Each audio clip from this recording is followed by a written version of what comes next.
Dans une grande ville, 2 enfants pauvres vivaient dans le quartier, Kai et Gerda, qui s'aimaient comme frères et sœurs. Les parents leur ont permis d'aller les uns aux autres sur le toit pour visiter et s'asseoir sur un banc sous les roses. Pendant la saison chaude, ils passaient tout leur temps ici à inventer différents jeux et en hiver, ils aimaient s'asseoir près du foyer chaud et écouter des histoires incroyables que leur grand-mère leur racontait souvent. Une fois, alors que les enfants regardaient un livre d'images, Kai a senti quelque chose le piquer dans les yeux et le cœur. C'étaient les fragments du miroir de la puissante dame, la Reine des Neiges. Depuis lors, le comportement du garçon a radicalement changé. Il est devenu en colère, grossier et cruel.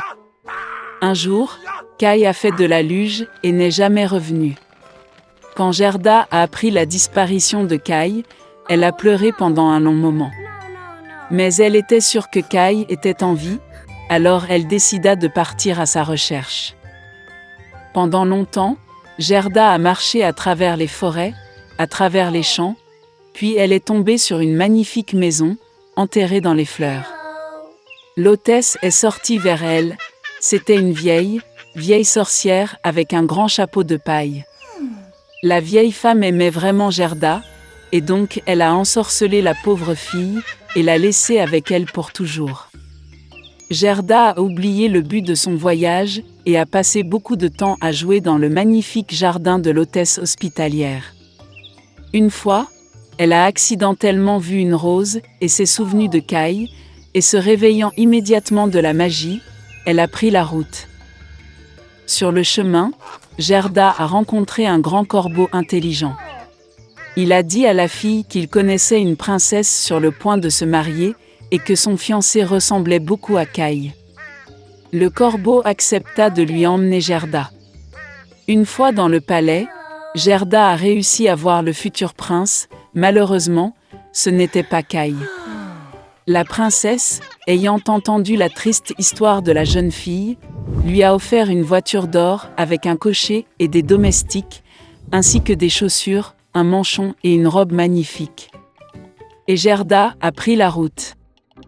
Dans la forêt sombre, la voiture étincelante a immédiatement attiré l'attention des voleurs, qui l'ont immédiatement attaquée.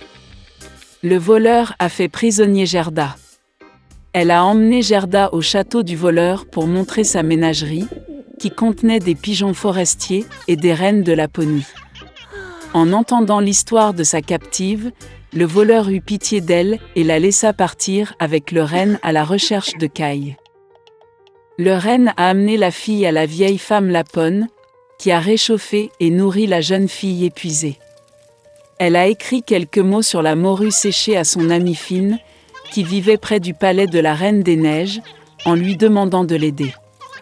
Elle expliqua à Gerda que la raison du mauvais comportement de Kai était les fragments du miroir qui frappaient son cœur et ses yeux, et il ne serait jamais le même si la glace n'était pas fondue par le pouvoir d'un cœur chaleureux et aimant. Gerda se rendit au palais de la Reine des Neiges. Toute seule, personne n'osa s'approcher de la maison de la puissante dame. Elle était très froide et effrayée. Se retrouvant dans le château, Gerda fut surprise de voir à quel point il était froid, désert et mort. Bientôt, elle remarqua Kai, qui devenait complètement bleu, presque noirci par le froid. Le garçon s'est assis dans un coin et a essayé de mettre le mot « éternité » hors des glaces, car dans ce cas, il aurait reçu le monde entier et une paire de nouveaux patins en cadeau de la Reine des Neiges. Gerda se précipita vers Kai, le serra fort dans ses bras et se mit à pleurer. Avec ses larmes chaudes, elle fit fondre l'éclat coincé dans le cœur du garçon. Après avoir ramassé, Kai a également commencé à pleurer, et le deuxième éclat a coulé de ses yeux avec des larmes. Comme ils étaient heureux de se voir. Mais il n'y avait pas de temps pour la joie. Ils ont dû sortir du palais de glace avant le retour de la Reine des Neiges. Lorsque Kai et Gerda sont finalement sortis du royaume de la Reine des Neiges, ils se sont dépêchés de rentrer chez eux. Sur le chemin du retour, ils ont rencontré tous les amis qui ont aidé Gerda dans sa recherche. À la maison, leur rose fleurie préférée les attendait, et tout ce qui se passait fut vite oublié par eux, comme un rêve lourd. Une princesse vivait dans un château luxueux. Elle n'avait que 14 ans, mais elle était terriblement gâtée et maussade. Une fois, elle a proposé quelque chose pour Avril, et il y avait des fleurs de printemps au banquet du Nouvel Aène. Elle a publié un décret dans lequel elle a annoncé le début du printemps, et a promis de récompenser généreusement celui qui apporte des personnages au palais. Dans une petite maison à la périphérie de la ville vivait une belle-mère avec sa fille et sa belle-fille. La belle-fille était une fille très douce et gentille, et son nom était Masha. La belle-mère et la fille étaient très paresseuses et en colère, et elles blessaient la pauvre fille de toutes les manières possibles. Ils voulaient vraiment recevoir la récompense promise par la princesse, mais ils ne savaient pas où se procurer les personnages en hiver. La vieille femme a décidé d'envoyer Masha dans la forêt pour leur apporter des fleurs printanières. La belle-fille a commencé à implorer sa belle-mère d'avoir pitié d'elle, car il faisait noir et froid dehors. Et quel genre de personnage peut-il y avoir en hiver ? Mais la vieille gourmande ne voulait rien entendre. Elle a donné un plus grand panier et a conduit Masha à la porte. La fille gelée avait très peur dans une forêt sombre. Soudain, au loin, elle vit une lumière.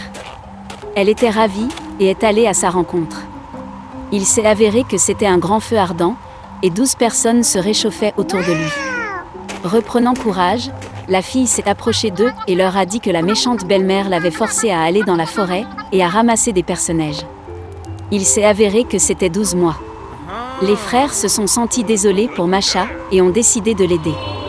Frère April a scandé un sort, et soudain le printemps est arrivé dans la forêt et dans la clairière. La neige a fondu, l'herbe verte est apparue, les personnages ont fleuri.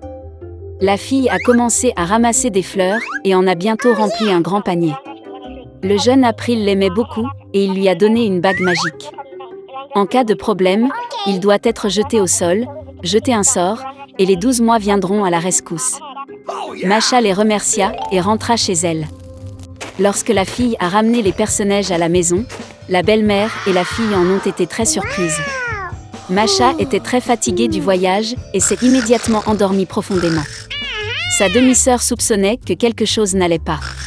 Pendant que la fille dormait, elle trouva sa bague magique et la prit pour elle-même. Après son réveil, la belle-fille a découvert la perte. Elle a commencé à supplier pour rendre la bague, mais sa belle-mère et sa fille ne voulaient rien entendre. Prenant un panier de personnages, ils se précipitèrent vers le palais royal. Dans le palais, il y avait un arbre du Nouvel Aène magnifiquement décoré. Mais la célébration à venir n'a pas du tout plu à la princesse capricieuse. Et ce n'est que lorsque la belle-mère et la fille lui ont apporté un panier entier de personnages, que la princesse a changé sa colère en miséricorde. La belle-mère ne pouvait pas dire clairement d'où venaient les fleurs, et elle a dû admettre que sa belle-fille les avait ramassées. La princesse a immédiatement décidé de se rendre dans le pré avec des personnages. En chemin, elle se tourna vers la pauvre Masha pour lui montrer l'endroit où elle cueillait des fleurs. La fille a dit qu'elle le montrerait, mais seulement si la bague lui était rendue. D'une telle insolence, la princesse s'est fâchée et a jeté la bague. Mais la belle-fille a réussi à jeter un sort. Immédiatement, un vent fort s'est levé, le tonnerre a grondé, le feuillage est tombé et la neige a commencé à tomber. Le vieil homme January leur apparut. Il a invité tout le monde à faire un vœu. Par peur, la princesse a souhaité être dans le palais le plus tôt possible. Masha a fait le vœu que tout revienne à sa place en temps voulu, hiver, en hiver, été, en été. La belle-mère et sa fille étaient si gelées qu'elles voulaient des manteaux de fourrure de n'importe quelle fourrure, même d'un chien. En disant cela, les femmes gourmandes se sont immédiatement transformées en chiens. Ils étaient attelés à un traîneau sur lequel la princesse devait se rendre au palais. Masha a remercié les frères pour leur aide. Ils ont promis de transformer la belle-mère et sa fille en humains, mais seulement quand elle deviendrait obéissante. Des mois ont donné à la fille un magnifique grand traîneau, attelé par des chevaux fringants. En les voyant, la princesse a demandé un tour au palais. C'était la première fois de sa vie que la princesse prononçait le mot « s'il vous plaît ». Et Masha accepta volontiers.